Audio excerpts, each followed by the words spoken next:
Can everybody hear me? All right. Yes, mate. Oh, brilliant.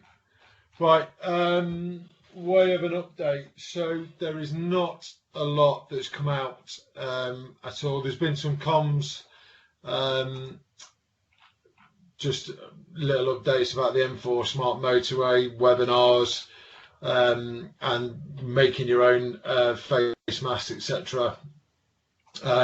There is a method statement that has come out, another revised method statement that has come out today, and that is about visors in the cab, and also myself and Danny Buss, if I've asked them to go back and adjust, reference the screens that are being fitted, and then how the visors will then be used when we have trainee drivers on board and you've got an instructor as well. So we've asked them to go back and just modify that method statement, and there will be a separate method statement coming out reference to trainees. So they're on with that. Just so everybody knows, so 8211, the separation screen was fitted by Richard Linwood today. We followed exactly what we've done on TGS, and then Zach from Network Rail, their lead engineer, decided he wasn't happy with that today, and started quoting fire regs and all the rest of it. So I'll take that back. Rich took that away and has researched the regs, because basically what they were saying was Network Rail wanted a permanent fixture putting in because of the risk of fire, and actually because it's a removable fixture, the regs don't count. It is fire retardant. It meets all the HSE standards. It's been approved by the HSE department. So Network Rail now has agreed. So Rich will be pushing on with those screens to get the physical separation within the 2 meter working.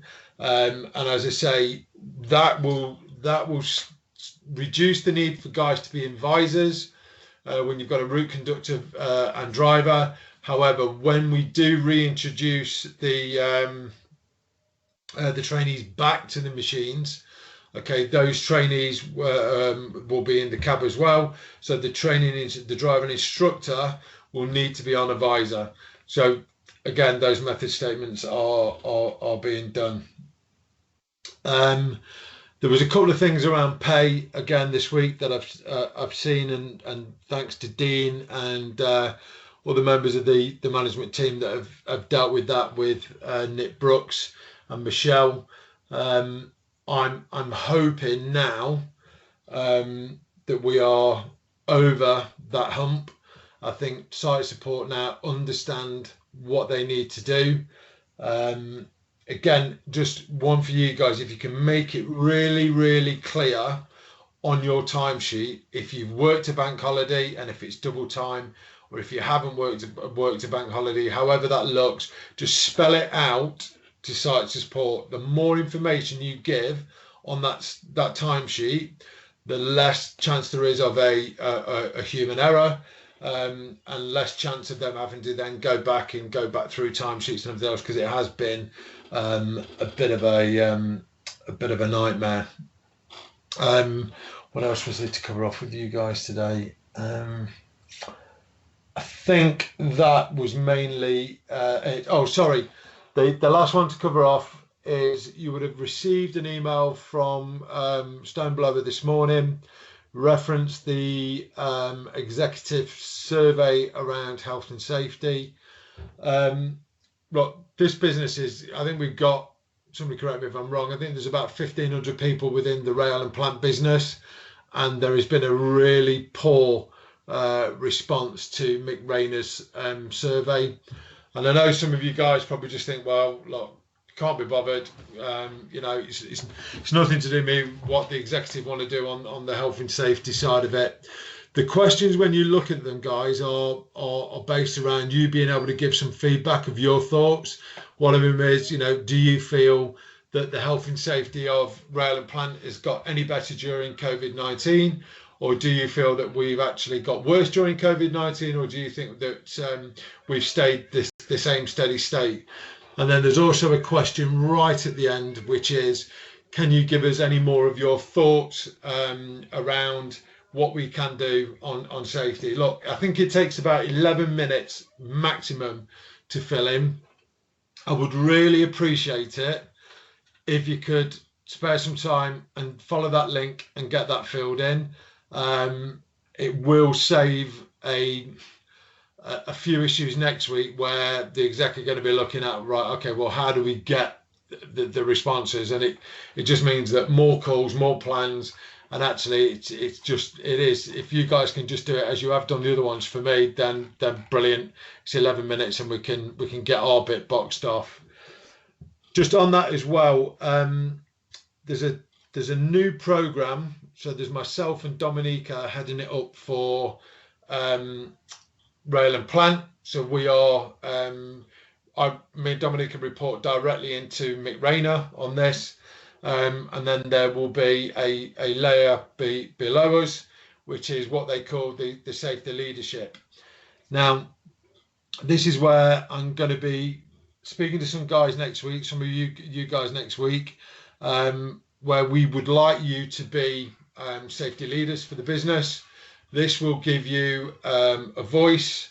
It will give you more experience, but it will also give you some courses.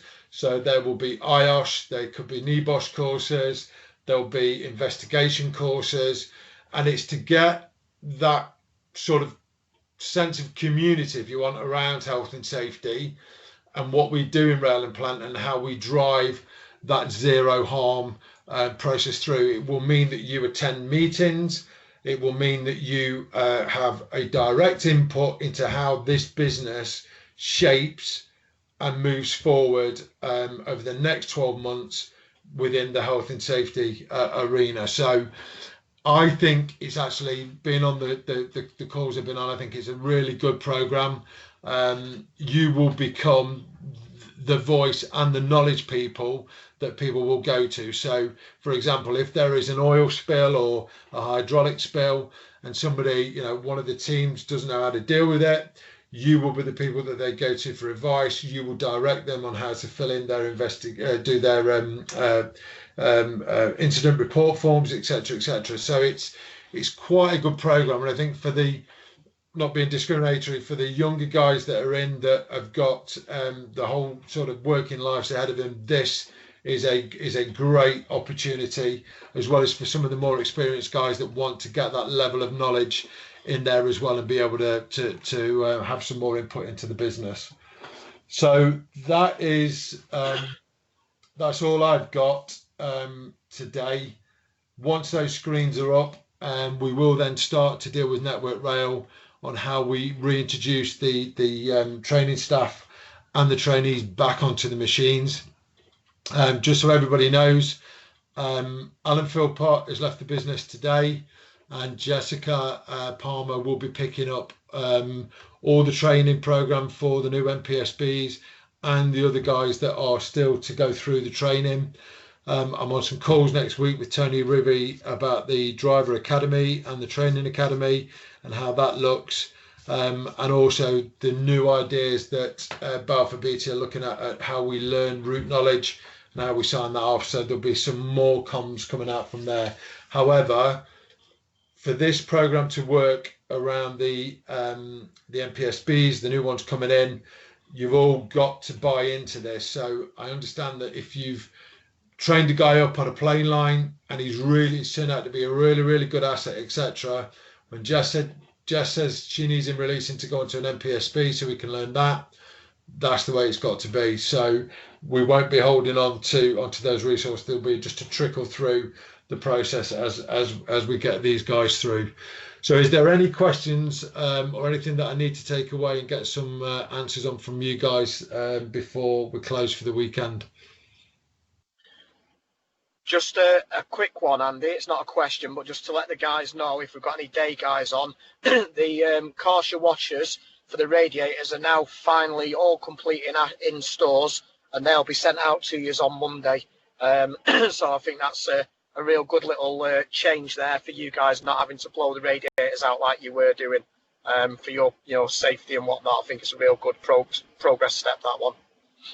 And I think, yeah, as well as on top of that, guys, when we talk, it just pops into my head, the videos the photographs of the issues with dust, and especially the ones with the air filters that were weighed and then dropped out onto the deck to actually show how much dust was being sucked in. And I absolutely love the one this morning where somebody's written in the amount of dust. I forget what they wrote, but they wrote on the back of the machine. All of that has been taken away by commercial, and that is being formatted into the final letter now that we're sending to Network Rail around track conditions and the dust and everything else. So the point is, you're doing grand on all of that. Keep all of that coming, and hopefully we will be able to give some kind of results back to you guys, which is they've actually accepted, look, the abatement that has been caused by, you know, the transducer was actually caused by dust. You know, that isn't our issue. So again, don't be down about it. It's a long game at the moment with Network Rail, with the people that are involved, but we are getting there. So keep the close calls coming, keep the videos coming, because everything that you've sent us is now being included in the pack that we are sending to Network Rail, and it's a massive help when we're trying to argue this. So again, that's great. So is there anything else from anybody else? No. Well, look, thanks guys for a great week. It's been a sterling week again. If you are working this weekend, stay safe. If you're not, I know the weather's a bit poor, but try and enjoy your weekend. And I shall pick up all with you on Monday night at 1700 hours. Thanks, guys. Cheers, guys. Cheers, Andy. Thanks. Bye-bye.